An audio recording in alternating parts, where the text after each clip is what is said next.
Sir अपने आप को टेस्ट करके देखिए। क्या आपके अंदर वो जज्बा है जो जिंदा रहने के लिए जरूरी है?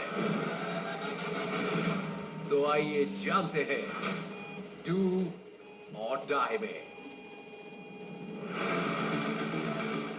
स्काई डाइविंग कमजोर दिल वालों के बस की बात नहीं है।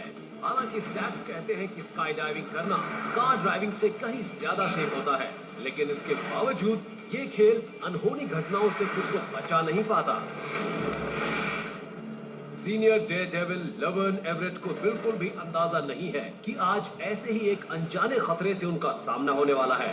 Whose idea was all this? Not hers. अपने 80वें जन्मदिन पर लवर्न आसमान से एक टैंडम जंप लगाने का अपना सपना पूरा करने जा रही हैं और उनके साथ साथ इस एडवेंचर का हिस्सा बनेंगे आप। 13,000 फीट पर लवर्न और उनके साथी एक बैरल रोल मारकर प्लेन से बाहर कूदे। टैंडम इंस्ट्रक्टर ने एक छोटे पायलट शूट को खोला जिसे ड्रोप कहते हैं।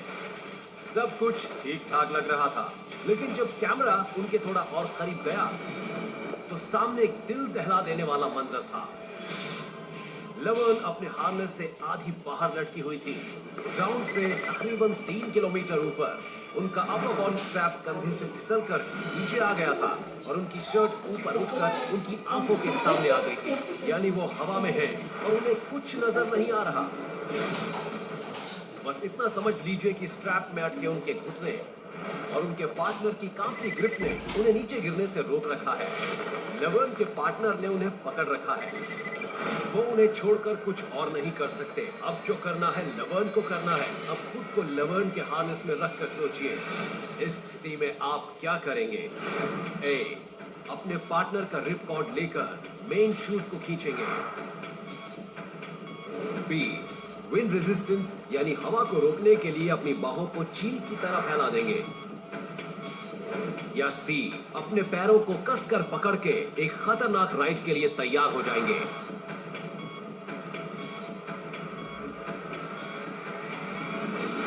फैसला लेने से पहले कुछ बातें जान लीजिए। आप जमीन से कई हजार फीट ऊपर हैं और तेजी से गिर रहे हैं। आप अपने हार्नेस से लगभग पूरी तरह बाहर लटके हुए हैं। आपके टैंडम इंस्ट्रक्टर ने जल्दी से ड्रोप शूट खोल लिया, जिससे आपके उतराई की स्पीड 270 मील प्रति घंटा से घटकर 120 हो गई है।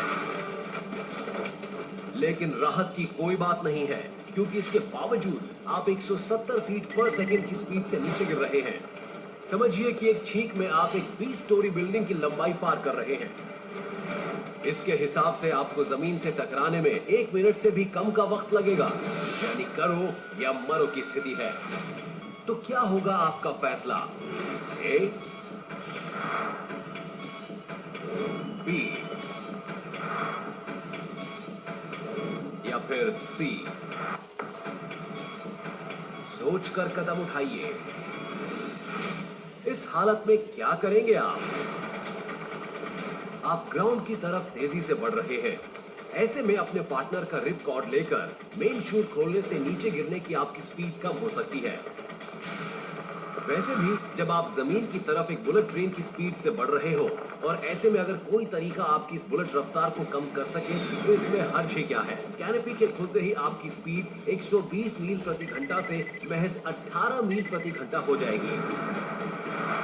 लेकिन गति में जब इतनी तेजी से कमी आती है तो इसमें लगने वाला फोर्स ग्रेविटी का 4 गुना होता है। यानी टेक ऑफ के वक्त एस्ट्रोनॉट को लगने वाले झटके से भी कहीं ज्यादा। और इतना झटका या जर्क आपको अपने हार्नेस से बाहर निकालकर दूर फेंक देने के लिए काफी है। यानी शूट को खोलने की कोशिश करेंगे तो जो थोड़ी बहुत जान सलामत है वो भी निकल जाएगी।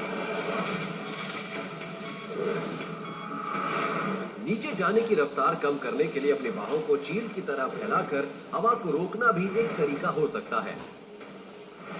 लेकिन ऐसा करते ही हार्नेस में फंसाए रखने का सारा दारोमदार आपके पैरों पर आ जाएगा। ये आइडिया एक सर्कस आर्टिस्ट के लिए तो काम कर सकता है, क्योंकि वहां उसे तेज हवाओं और मौसम के खतरनाक पहलुओं का सामना नहीं करना पड़ता। लेकिन यहाँ मामला अलग है। इसलिए बाहों को फैलाने से आप हवा को रेजिस्ट तो कर सकते हैं, लेकिन इससे एक जानलेवा स्पाइरल में फंसने का खतरा है। खराब मौसम में होने वाली हलचल की वजह से अगर एयरप्लेन का एक विंग झुक जाता है तो एयरक्राफ्ट भी नीचे की ओर जा रहे विंग की दिशा में झुकने लगता है। लेकिन एयरप्लेन में खास डायनामिक स्टेबलाइजर्स लगे होते हैं जो ऐसे असंतुलन को ठीक करने का काम करते हैं। ये सुविधा इंसानों के पास नहीं होती। तेज हवा के फोर्स से आपका एक हाथ भी नीचे की तरफ झुक सकता है, जिससे आप एक ऐसे गोल चक्कर में फंस जाएंगे जिस पर काबू पाना मुश्किल होगा और जो आपको स्क्रू की तरह हार्नेस से निकालकर बाहर फेंक देगा। यानी चील की तरह पंख फैलाने की कोशिश में आपकी क्रैश लैंडिंग हो सकती है। तो फिर क्या चारा बचता है? इस जानलेवा छलांग से बचने के लिए अपने पैरों को कसकर पकड़ के रखना ही सबसे अच्छा तरीका हो सकता है। ये जानते हुए कि इस ऊंचाई पर ग्रेविटी फोर्स की वजह से मेन शूट को खींचना खतरे से खाली नहीं होगा, खुद को दबोच कर रखने में ही भलाई है। मान लीजिए कि आपकी बॉडी एक बड़ा सा सी क्लैंप है। आपके पैर का अगला हिस्सा या कमर से नीचे का कोई भी भाग टाइट पकड़ने से ये अच्छी तरह क्लोज हो जाएगा और आपको इस लूज हार्नेस से गिरने नहीं देगा। लवर्न ने ऐसा करके अपने आप को हवा में सेफ रखा और उनके इंस्ट्रक्टर को मेन शूट खोलने का हौसला और वक्त मिल गया। शुक्र है शुरुआती झटका सहन करने के बाद अपने इस कभी ना भूल पाने वाले जन्मदिन को सेलिब्रेट करने के लिए वो कुछ ही मिनटों में जमीन पर ठीक ठाक हालत में वापस पहुंच गई।